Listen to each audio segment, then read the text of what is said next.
এক গরিব কাঠুরিয়া মনোজ তার স্ত্রী ও মেয়েকে নিয়ে চরম অভাবের মধ্যে জীবন কাটাত। একদিন গভীর জঙ্গলে পথ হারিয়ে সে এক জাদুকরী বৃদ্ধার দেখা পায়। মনোজের সততা দেখে মুগ্ধ হয়ে বৃদ্ধা তাকে একটি জাদুর রুটি দেন এবং বলেন, এটি একটি পাত্রে রাখলে রুটির অভাব হবে না, তবে লোভ করা চলবে না। মনোজ বাড়ি ফিরে রুটিটি পাত্রে রাখতেই গরম রুটি তৈরি হতে শুরু করল।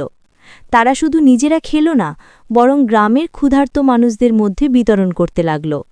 তাদের অভাব মিটে গেল এবং তারা পরোপকারী হিসেবে পরিচিত হল। কিন্তু গ্রামের লোভী ধনী কেনারাম জাদুর রুটির কথা জানতে পেরে সেটি চুরি করে। সে ভাবল রুটিগুলো নিজের জন্য জমিয়ে পৃথিবীর সবচেয়ে ধনী হবে।